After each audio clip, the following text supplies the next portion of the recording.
Alrighty, hello folks, and thank you for joining us for today's info session.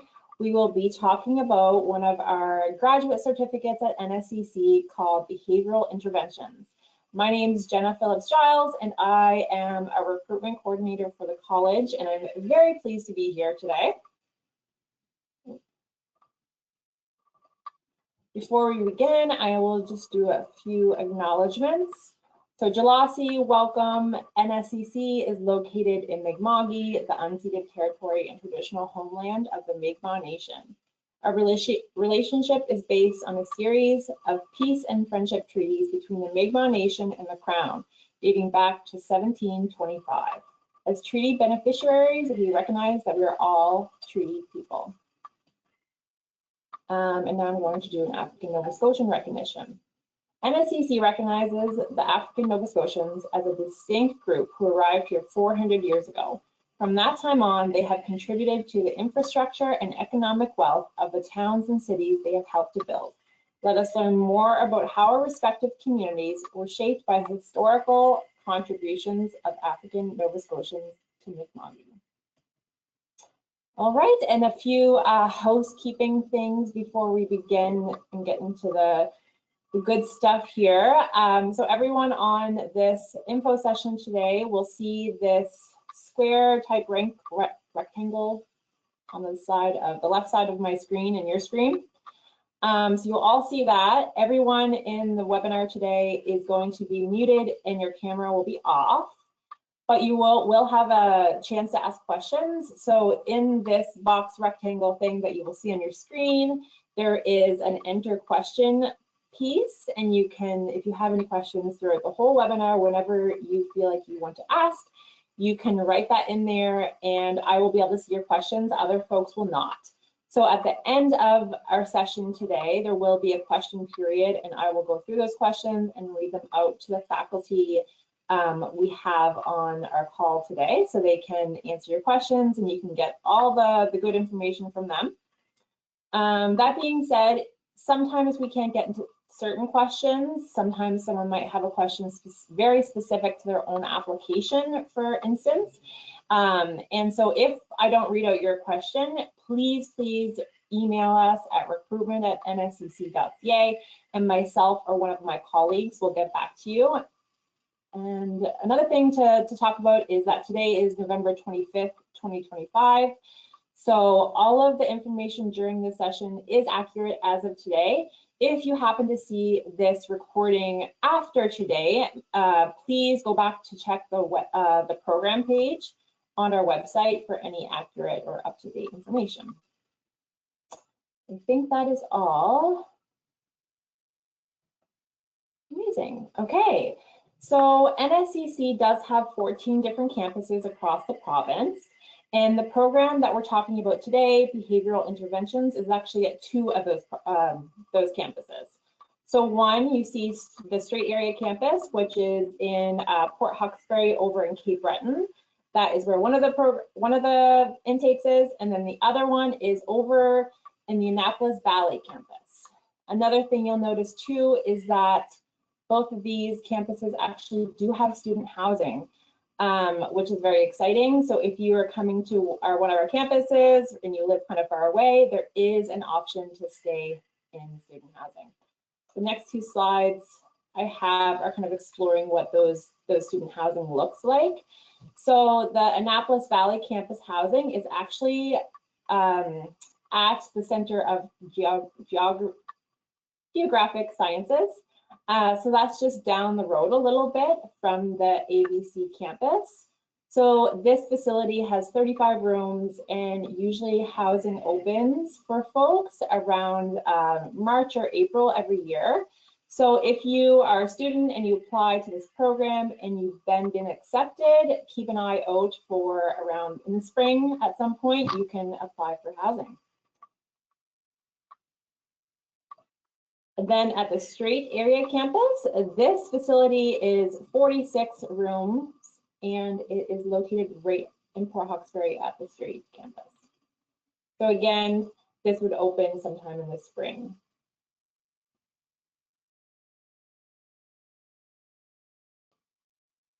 All right, so I'm pleased to introduce the folks that will be joining us today to talk about behavioral interventions. First, we have Melissa McDonald. Melissa is faculty at the Strait Area campus. We have Scotia Parker, is faculty at the Annapolis Valley campus. And we have Nancy Salmon, who is an academic chair for the Health and Human Services. She is located in Port Hawkesbury at the Strait campus. And then an honor roll mention to Alana Weems, who is the Health and Human Services academic chair at the ABC campus. She's not here with us today, but she will be someone that you would see if you did go to the ABC campus to do behavioral interventions. So I'm going to pass it off to Melissa, who is going to begin talking about behavioral interventions for us. So Melissa, here you go. Hi, everybody. I'm going to give you a quick overview of the format of the program, and then we're going to dive into the details from there. So this is a one-year program. It goes from September to May. So we offer it in a full-time format, which means you'll be attending school full-time and then in a blended format. So 2 of the days you would be on campus where you'll be practicing skills. 2 days you'd be learning content in an online format, and then 1 day of the week would be spent at your practicum site where you would be practicing the skill that you're learning about in class. And then once you graduate from the program, the credential that you'll have is called the graduate certificate. And in terms of applying to be a student in the program, the admission requirements are a diploma, which is a minimum of 2 years, or an undergraduate degree in one of the following areas that are kind of listed here. So you could have an undergrad in behavioral science, you have background in child studies, education, human kinetics, psychology. It's a very common undergrad that we see interested in our program. Social work or sociology, disability support services if you're taking the 2-year diploma, human services, social services, early childhood education, child and youth care, or also therapeutic recreation. So any of those, if you have that diploma or undergrad degree already, then you can apply to be part of the program. And as Jenna mentioned for us, we're located at the Annapolis Valley campus and the Strait Area campus.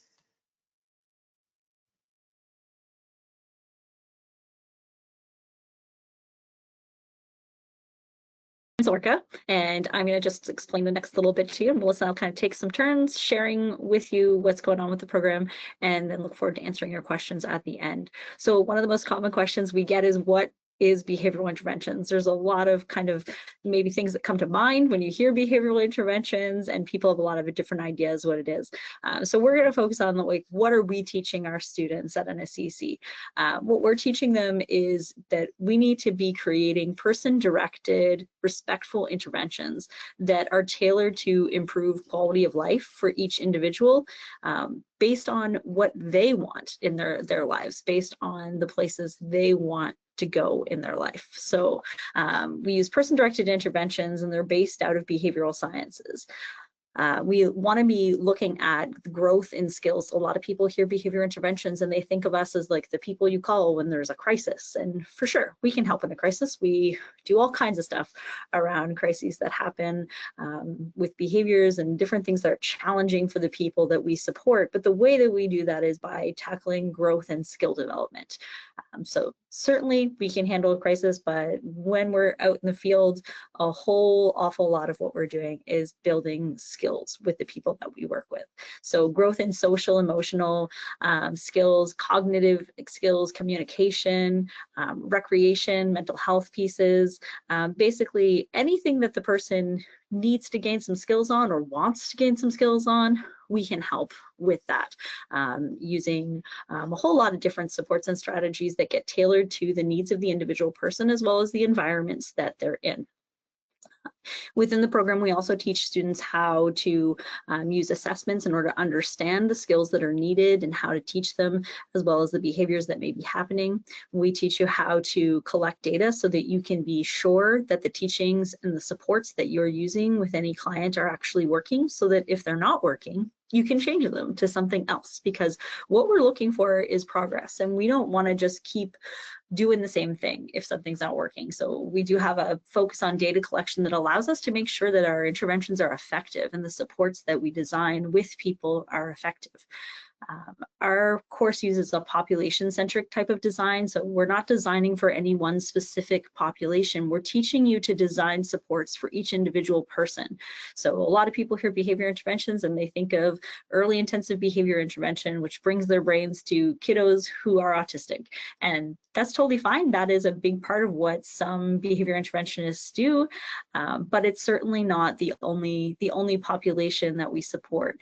And so we want to make sure that students leave the program ready to support in diverse situations and settings with all kinds of different challenges, whether a person carries a diagnosis or not, and regardless of what that is. So some other examples of populations that we might support is neurodevelopmental disabilities, learning disabilities, dementia, traumatic brain injury pieces come up sometimes, and everything in between. So think ADHD, we do a lot of work there. Kids who might be struggling with attachment challenges or might be struggling with adjustment challenges when they're changing, having transitions happening in their life. And we focus on positive behavior supports. And so we want to make sure that you learn about multi-tiered approaches where you can provide supports that work for an entire group of people, but then you can tailor supports farther up that pyramid at each stage that people might need a little more individualized support and a little more specialized one-on-one support.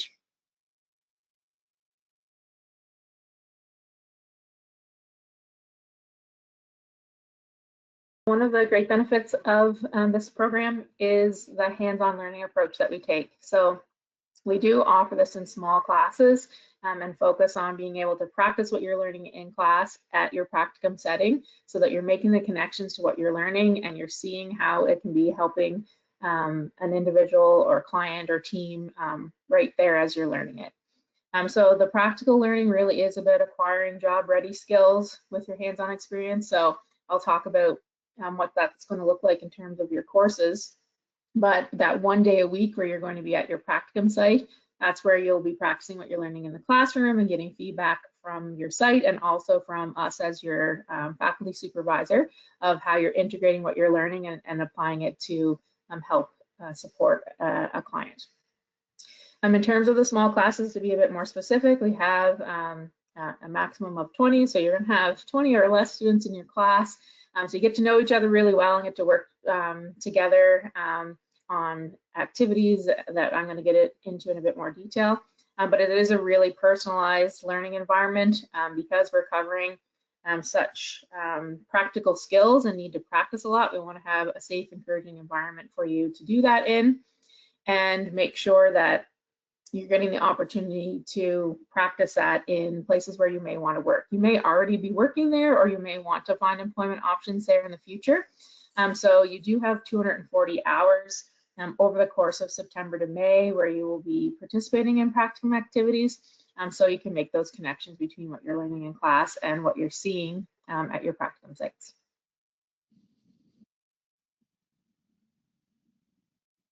Okay, so I'm just going to run you through what are the courses that that you take over the course of the program. So starting in September, you have Applied Behavior Analysis 1, which is a concepts and principles course that kind of builds the foundation of what this program is all about and the foundational skills that you need to provide effective teaching strategies and to effectively teach skills to the people that you support, as well as some pieces around understanding behavior.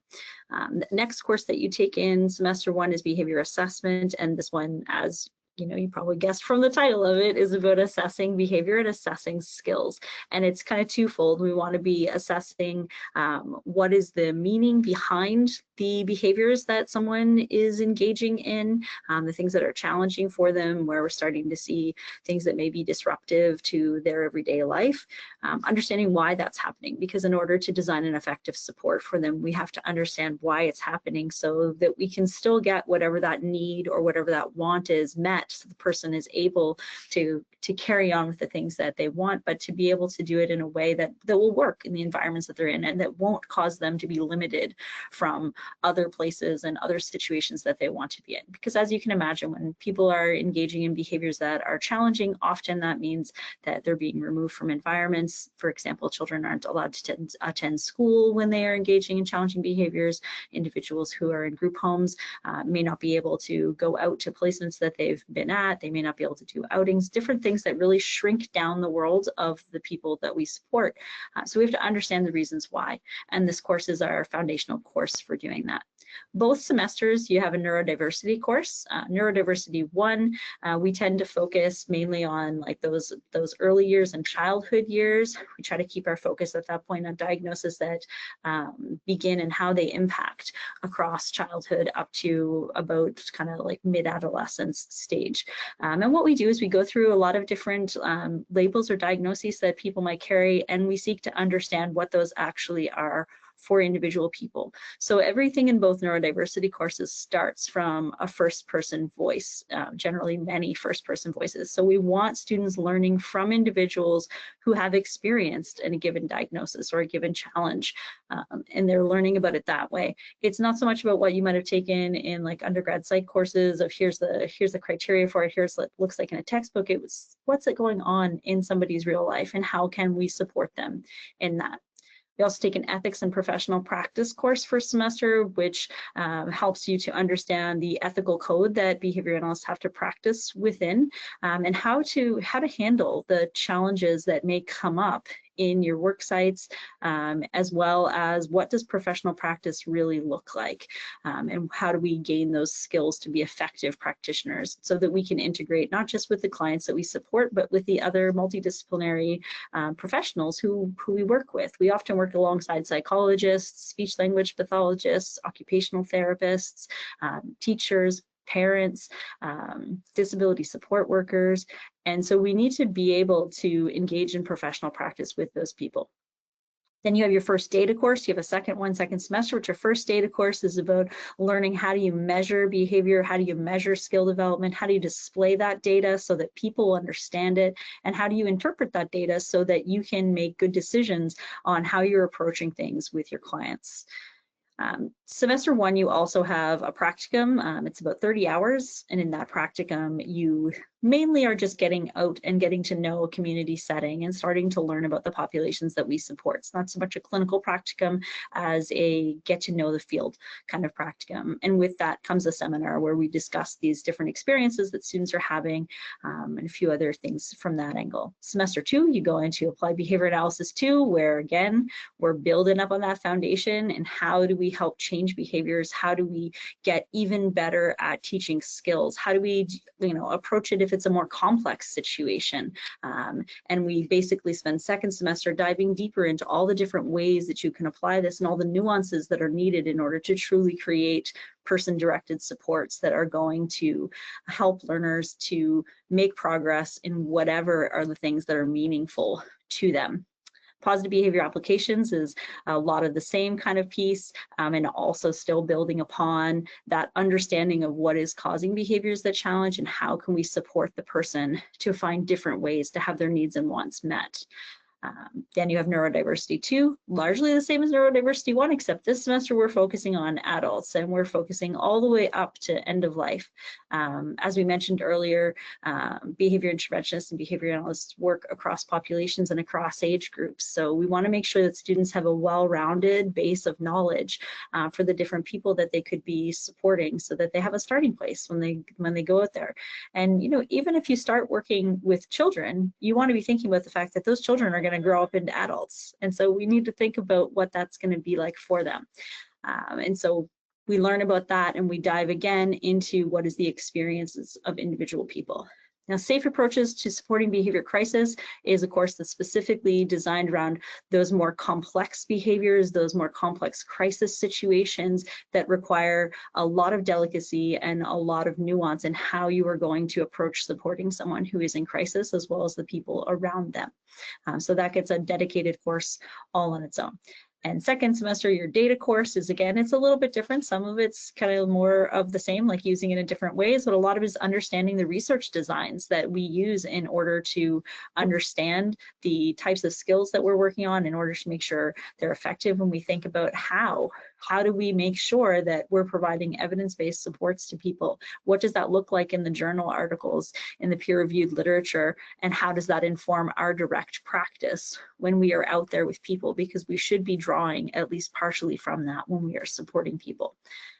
Practicum, second semester, you also have another practicum. This practicum is 60 hours, and this semester you would be expected to engage in clinical practice with some of the skills and strategies that you've been using, and to be able to implement those into your placement sites with support of your site supervisor or with the support of Melissa or myself. So you'll do more of that. You'll get some feedback from both us and from your site supervisors. It's skills that you're practicing in class, and now you're getting to really use to see those skills develop and to see those behaviors change with the people that you're supporting. And then from there, your last semester, you're not in the classroom last semester. This is one that runs from mid-April to end of May, and you are out on practicum that whole time, out there applying your skills, really learning on the ground and seeing, you know, how do we have to pivot day to day with every client that we support, and getting to really like have a good sense, because it's that nice long placement. It really gives you a beautiful opportunity to see how much you can help someone to accomplish in that period of time, because you're seeing them more regularly, you're able to provide consistency in your support, and you're able to see the progress that people can make towards their goals. And that's our courses.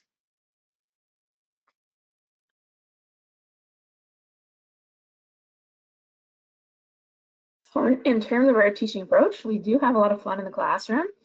We have a lot of content to cover, as you can see from the courses that Zorka just went over. So there are going to be, you know, particular lessons related to specific concepts and content and theory, and embedded within that is going to be a lot of in-class discussion. So we love participation in class. We'll be asking questions. You really want to have an idea if you're understanding the content, if you're relating to it, if it's meaningful to you, how you can see that in supporting clients that you're interested in supporting. So a lot of discussion related to that to make sure that you're grasping the content.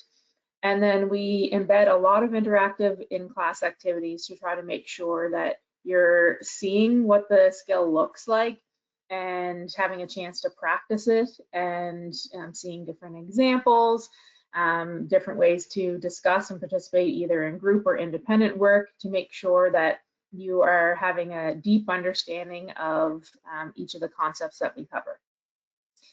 We also include case studies in our teaching approach. So that could be, you know, examples from, you know, Zorka and I's practical experience, the practice that we've done, or it can be examples that you bring forward from your practicum or your workplace, or experiences that you've had in the past and that we want to unpack and talk through. Okay, this is what happened, and now with the new things that I'm learning, this is maybe how I might approach it this time, or this is something that worked really well in this situation, and a lot of discussion to learn from each other and to build your skills that way. And another key piece is being able to role play and practice and receive feedback. So a lot of our activities are set up so that Zorka or I might show you exactly what it looks like to use this skill. So let's say I was teaching you how to use prompting. I would show you what prompting looks like. I would demonstrate it for you, and then you would have a chance to practice. And you can practice with a peer or in small groups or on your own. And then we would provide you feedback on, you know, oh my gosh, you're doing this so well, and how about you try this, and little tweaks here or there. So you're getting live feedback on how you're progressing with your skill development, and really getting an opportunity to build your confidence so that when you go and try this at your practicum or your workplace, you're going to feel ready to try that with supervision and mentorship support. In terms of how we evaluate your progress, there are a few different ways that we do that. So first off, we don't do tests. Zorka and I don't use exams as a way to judge your understanding. We have a more hands-on approach in terms of skills demonstrations, which the things that we've practiced in class and you're feeling comfortable with, we'll then have an opportunity to do a graded attempt at that.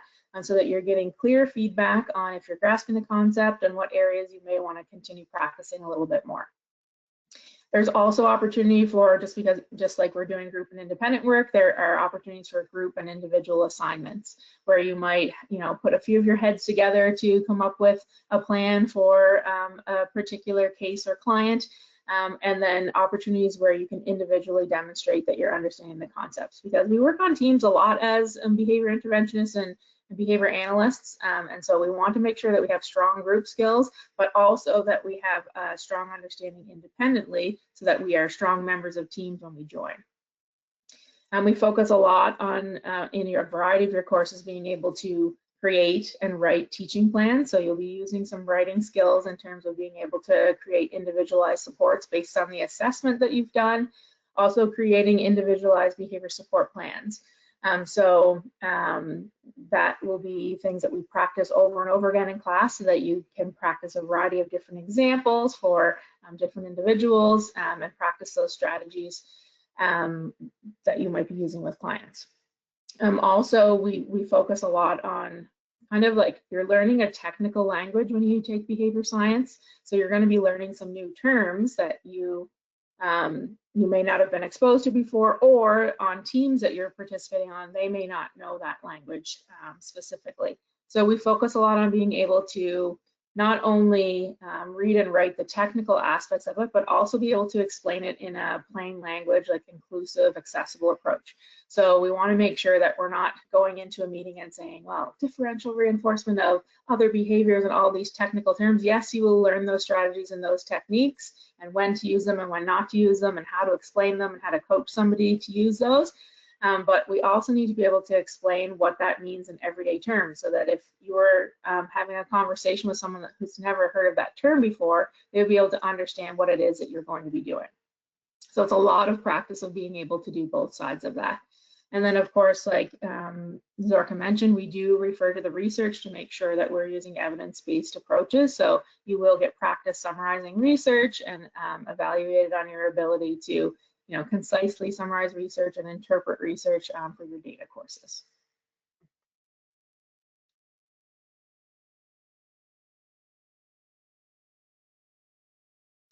In terms of getting ready for your practicum courses, so because you're going to be in practicum starting in September, we do have some considerations for getting ready ahead of time for practicum.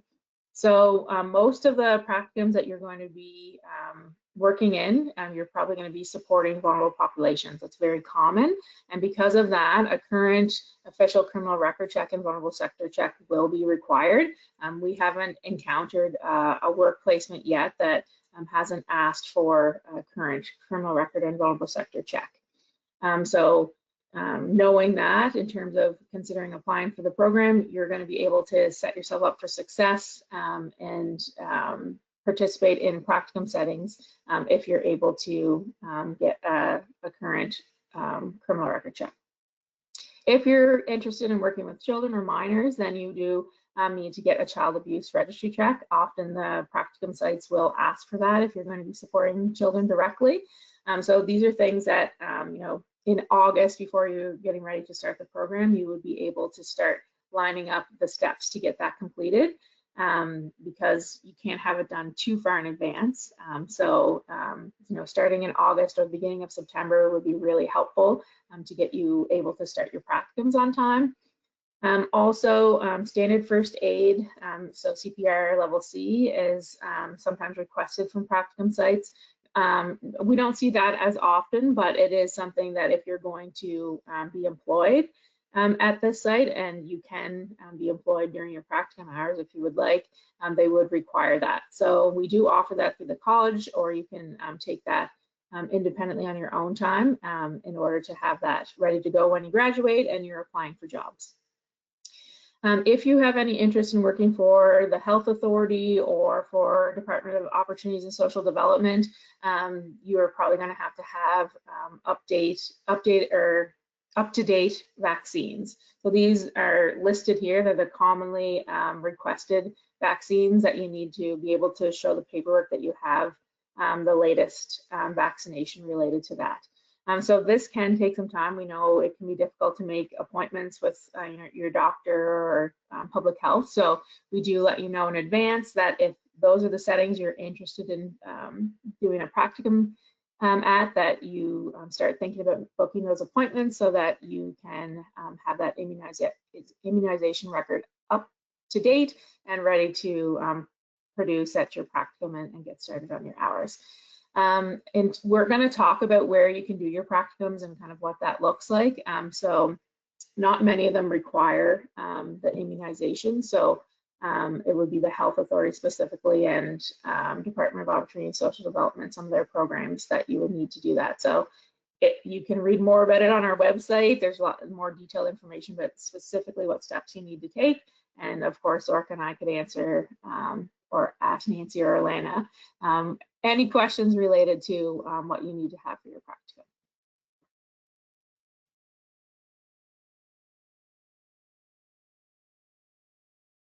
Okay, so aside from what is behavioral interventions, probably the next most common question I get is, where do you guys work?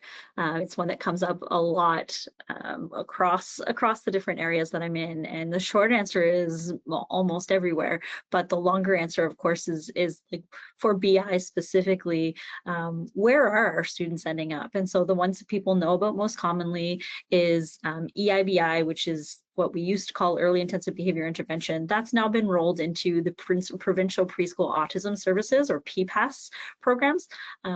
Often you will find grads of BI as program implementers across the province. So it says the IWK Health Center because that's who supervises PPAS. But those positions exist across the whole province in every region because we offer those services across the whole province.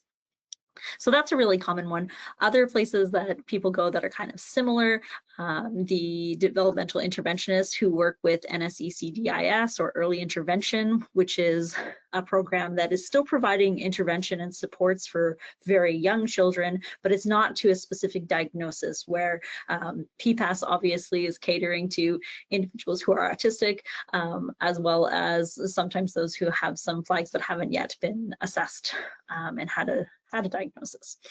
The other places that we often are is into community living, residential facilities or vocational settings, small option homes, group homes, continuing care. So supporting people across the lifespan in whatever kind of setting that they are living in. I've supported everyone from people with intellectual disabilities who are living in homes with roommates and who have care staff or support staff who come in and support them, to some of our remaining residential facilities like CORE in the Annapolis Valley, or Breton Ability in Cape Breton. We still see a lot of our grads going out and supporting there. And as those organizations change, with the remedy coming up, the remedy is trying to move people out of those larger facilities and into community-based options. And so what we're seeing is those same people who are supporting in the facilities are now being asked to help support as people transition out into these community settings, living in apartments or living with a roommate, transitioning into these different settings. That's a big transition for people to make. And sometimes they're still needing support, some skill development, they're still needing supports to maintain their day-to-day. So that's a place where we end up. We have people who work in daycare facilities, working as inclusion coordinators and supporting individual children in there, and supporting the organization as a whole in how they can provide more inclusive practices and individualized or tailored supports to children who have a variety of challenges coming in. There are some positions that exist within health center teams. We have a former BI grad who works in the feeding clinic at the IWK, for example. So sometimes our students end up all kinds of places that you might not expect, because it's less about what your title is. Like, yes, the diploma is in behavior interventions, and it's more about what does that mean as a skill set. And so we increasingly see BI grads who are very entrepreneurial, and they're going out and they are seeing organizations or seeing places where they believe their skills would be an asset, and they're going and saying to people, hey, I think I could help here. What about this? We have students who now work in private practices, supervised by psychologists, providing supports to children, adolescents, and adults, because one student a few years ago took the initiative to contact a psychologist and say, hey, I know you work with people with these populations, like, here's what I know how to do. Could I maybe support some of your clients? And then that transformed into, now we have quite a few of them out there working with private psychology practices. We also have students who work in the regional centers for education. Some of them work as like in an EA capacity, but we have many others who actually work as, they work in the Schools Plus area as child and youth care workers is their official title. But again, even though those positions were listed as child and youth care or equivalent, you had some very entrepreneurial students who said that skill set that they've outlined there looks like what I just learned how to do. So we have placements now in the Schools Plus program where students go, and then like Schools Plus, for those of you who don't know, is the only part of our education branch where the staff from Schools Plus can support to home as well as to school, where like if a teacher or a learning center teacher is supporting a child in school, they can't really consult to challenges that are happening at home, even when those challenges are impacting the person in school. So school refusal, for example. We also have people working in like more kind of grassroots agencies around the province. So we have a fair number of people who are at Autism Nova Scotia, and they're doing everything from providing support to post-secondary students who are heading off to university, to employment supports, to working in the arts department, who are doing all kinds of different stuff. The other place within Autism Nova Scotia that a lot of our students end up is at Quick Start. And Quick Start is very similar to the early intensive intervention that you would see in other places, but Quick Start is for like your youngest of your young learners. So like they can start them out around 18 months, or working really hard to try to get early support in place. And for some people, Quick Start ends up being a really good fit because they really want to work with those young early years, and that offers that opportunity. But one of the things that is interesting within our system is that, so if you want to work as a program implementer in EIBI, even though you may have a behavioral intervention certificate, the thing that they are looking for most is an undergraduate degree. They want an undergraduate degree often combined with BI, but if you don't have an undergraduate degree, you're not eligible for those positions. And so the creation of Quick Start not only has afforded our communities this awesome opportunity for kids to get services so much earlier, but has also allowed the many, many talented diploma students that we have to have a place where they can provide that same service that they've always wanted to do in the same evidence-based awesome way, but with an organization different than the provincial health department. I'm sure there are other places that I'm forgetting. I'm constantly surprised when I hear from past students of where they're at and what they're up to.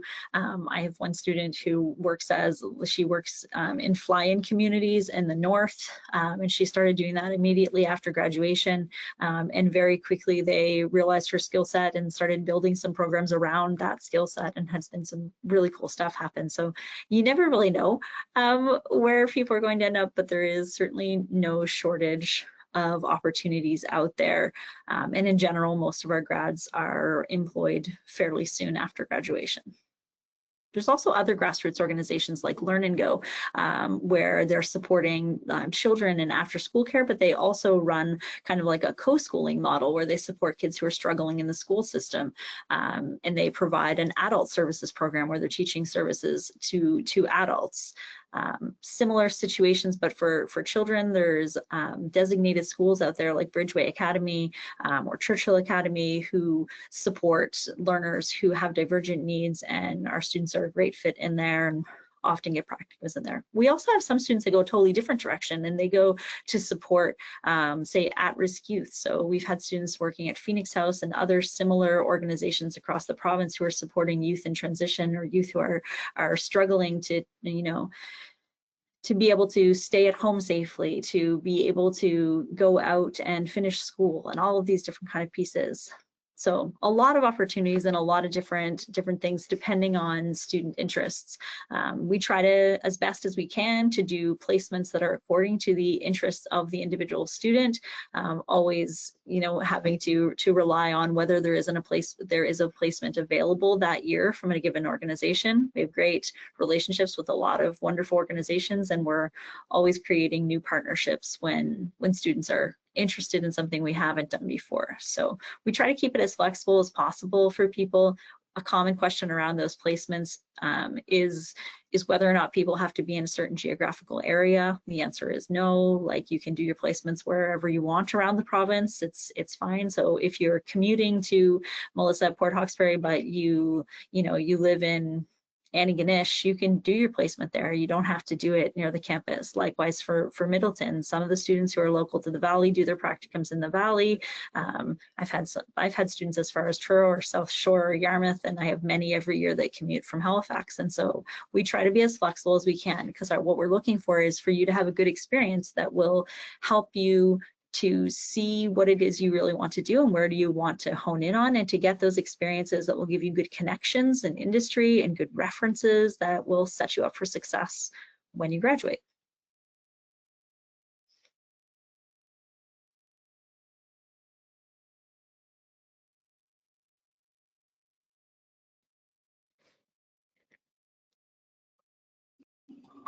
Well, thank you so much, Sorka and Melissa. So much great information. I'm going to talk a little bit about tuition and awards and bursaries, and then we'll have a few moments for our question period.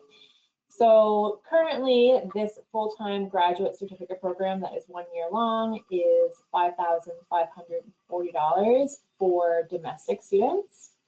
If you wanted to see more details outside of that tuition, say for books or any other expenses, you can go to nscc.ca/program fees. And I encourage that you do that, because it's a really great tool for budgeting for folks. All of the expenses that it does list may not apply to you, but it's still good to see that before enrolling in a program. If you're an international student right now, a full-time graduate certificate for you folks is $12,860. Again, you can visit the nscc.ca/program fees to see all those additional fees or things that may apply to you. If you have any questions about what is considered international, what is considered domestic student, please email us at recruitment@nscc.ca and we can chat with you more about that. For applications, so for domestic students, it is $40 fee, and there is no deadline for you to apply. You can apply whenever. However, I do encourage you to apply sooner than later. We do have a first come, first serve model at NSCC. So the sooner that you apply, the sooner that you'll be able to get into the program. For international students, it is a $100 application fee, and you would have to apply by April 1st. For scholarships, awards, and bursaries, NSCC has over $5 million to give out, and I always encourage students whenever I chat with them to apply for these awards, bursaries, and scholarships, because it's essentially free money that can help support your tuition and books and whatever else you needed for school. Applications do open in spring, so this spring 2026, usually in April. Every year it's a little bit different, but usually in April our award portal opens, and it's just in one spot on our website where you would fill out one application about yourself. There'll be a lot of yes or no questions, but there's a few short answer questions. And then it would just match you with any awards, bursaries, and scholarships that you are eligible for. So we look at a variety of different things. So not just your academic standing, but we'll look at financial need, your career interests, any leadership you may have, and volunteer experience. So again, I really encourage you to look at that. Once you're an accepted student, you can fill out the application and award portal that opens in spring. Again, if you have any questions, reach out to us. We do also have another info session like this. It's pre-recorded. It's on our website that would talk more about how to do that application. All right, folks. So I will invite the others back to the screen, and I'm going to go over the questions that anyone has submitted. Again, if we don't get to your question, apologies, but to email us. Our email is on the screen, and we will get back to you. So just give me a moment here.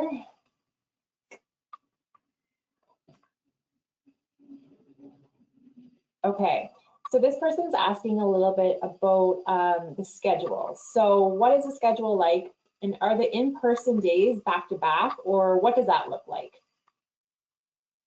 Great question. I should have explained that when I talked about the format. Yes, we do schedule the in-person days back to back. to try to minimize travel if you're not from an area close to the campus. So I can talk about what it looks like now. Right now, what students are doing, we have Monday and Tuesday online, Wednesday and Thursday they're in person, and Friday they go to their practicums. Now that's subject to change each year depending on all kinds of factors, but that can give you an idea of what that would look like. So you're doing full days in class for the most part, 8:30 to 3:30, to fit all those coursework in throughout the course of the week. Thank you, Melissa.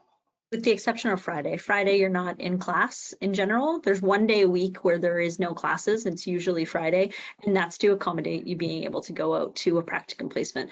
Like Melissa said, that's subject to change. The college doesn't confirm the specific dates and times of your classes until around mid-August.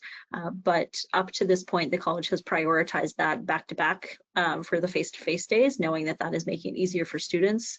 So it's unlikely that piece of it would change, though it's possible the other pieces of it would change depending on the other scheduling factors for faculty and the different courses that people have to teach. Amazing, thank you. This question is kind of about schedules as well. So this person is working full-time, so they're wondering if they're able to do this on a part-time basis, and if not, do you have any suggestions for someone wanting to enter the field or do this program? Great question. Currently, we do not have a time option for this program. It's certainly on the college's radar that is something that people are interested in, and it's something that's being looked into actively. But at this time, that is not available. We have had students who have come through the program and have worked full time while they were doing it. I would say that it was very challenging for them, and it's a huge commitment to take on to do it. Other ways to enter the field, I'm not sure what I've got on that side of things. Melissa, any ideas there? This is kind of your entry point in Nova Scotia. There's not anyone else in the province who's doing this kind of education and this kind of training, unfortunately. So if you were looking to enter the field without doing this one, you'd have to be willing to be seeking that education out of province. I think too, if part-time is something that you're interested in, like it's always helpful to pass that information along to the college so that we can show them that there's interest in the community for a part-time option. So I'd certainly encourage you to send an email our way and we can get that to the right person.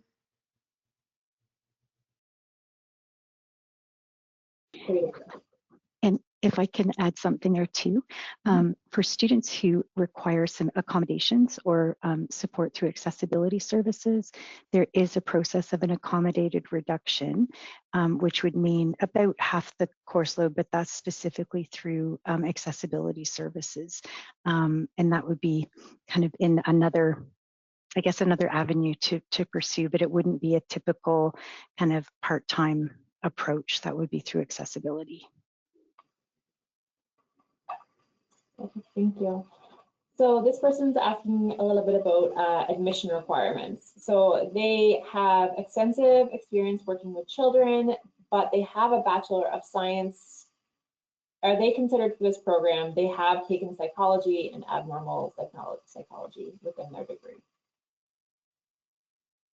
So in terms of those admission things, I would submit that to the admissions team for consideration for sure. Typically what happens then is they take a look at what you've submitted. Oftentimes they'll chat with Melissa and myself to see whether or not that background is going to fit in and whether or not it's going to have prepared you for like the foundational pieces that you need for the course. So that's your most direct pathway to finding that out, is always to submit that application with as much detail as possible. Mm-hmm. And to contact admissions, it would be admissions@nscc.ca. So just send them an email and they would love to chat with you. Okay, there's a lot of questions here, but you answered most of them. So there's a lot about like future work and all of those kinds of things. So that's amazing. I'm just going to see, could you get a job with child protective services with this program? Do you know anyone that's done that? Or, theoretically you could. What we encourage students to do always is to look at the jobs that they are interested in, look at the skill set that they are asking for, and be ready to tailor your resume and tailor your cover letter to the fact that you have that skill set. We have had students who worked in the past in that capacity. I'm not sure what specific role they played in that. That was prior to my time with the college, so I'm not 100% sure on that. Certainly, there's a lot of need for supports in that realm, but in terms of whether there are specific jobs, I can't say that for sure. The thing that we always tell students about jobs is don't just go looking for jobs that say behavior interventionists on them. Go looking for the jobs that are in the places that you want to support, because most of the students who come into this program come in because they want to support people who have a variety of needs that might not be being met in different places, and so they want to be a support person. So you look at where would you like to be supporting, who is the population you want to support, what are those jobs, and what you find a lot of the time is the positions that they are advertising are listing out the skill set of a BI grad, and they're largely successful when they go and contact those places. And part of our practicum seminar is, getting ready to interview and explain the skills that you learned over the course of the year. So we really do highlight being able to explain what you're going to be able to bring above and beyond because of your graduate certificate in behavioral intervention. So we help you hone that skill set as well, so that you can really sell yourself and say, this is what I could add to your team. I have the qualifications, the equivalent that you're looking for, and this is extra that I've learned and hands-on practice that I've had that could make me a good candidate for this role. Okay, one last question here. So it's about transferring prior coursework. So this person has already been working in early childhood education and has their diploma for that. So anyways, they're wondering if they can transfer any courses towards this graduate certificate. So the process for request for prior learning recognition, the college has a pretty straightforward process. You submit the information about why you think that you could RPL a specific course. So you'll need to look at what the courses are and what the outcomes of that course are, and be able to demonstrate that you've already met those pieces. It's not commonly successful in BI, to be honest. Like, you have to remember, BI is a graduate certificate program, so the learning that you're doing is above the level of a diploma and also above the level of a degree, and therefore it's not typical for people to be able to RPL. In addition to that, a lot of the content that we cover is stuff that is not covered elsewhere, because it's not really part of any of those kind of degrees like ECE or undergrads in psych are one of the common ones, not typically covered. So the process is fairly simple, and what happens is you submit that in, everything gets reviewed, and then a decision's made on whether or not you've met that criteria. And I'll just add, you would have to be an accepted student at that point to begin that process. Yeah. Thank you. I think we got through all of our questions here. Again, we're always open to hear more from you. If you wanted to email recruitment@nscc.ca. Thank you everyone so much for being here. I just mention one other thing that we forgot to mention is we often offer test drives as well. So if you wanted to pop into an online class and see what that's like, or even come to campus and join a class, if we plan that in advance through student services, you could come and see kind of what that looks like and get a feel for the program. So that could be something of interest if you're wanting to have a bit more like hands-on view of what it kind of looks like on a day-to-day basis. For sure. And when those test drives happen, like when you come into, particularly if you come on campus, what happens is the students who are in the course this year, you get assigned kind of like a mentor or a guide for the day, and they try to kind of give you an experience of what their day-to-day is like and opportunities to talk to them to see what they're finding in the program. we always try to make sure too, you get some time to talk to the students without the faculty present. So you get some time to really hear directly from them without them feeling like, oh, I don't want to say something in front of my instructor. I find my students pretty candid with me about a lot of things, but we always want to make sure that they've got that space to do that with you. If you choose to come in for a test drive, it's a lot of fun. Absolutely. Thanks for suggesting that. And the way that you would do that is on our website. If you just search visit a campus, it will bring you to this page where you can fill out a little information about what campus you want to go to in versus or having a tour or doing the test drive. So you can do that and fill out all your information or your availability, and student services will get back to you. So yeah, that's a great way to learn even more about the program. So thank you, everyone. Are there any last things that anyone wants to say before we log off here?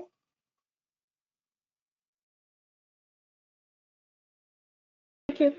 All right, thank you, everyone. Have a good afternoon.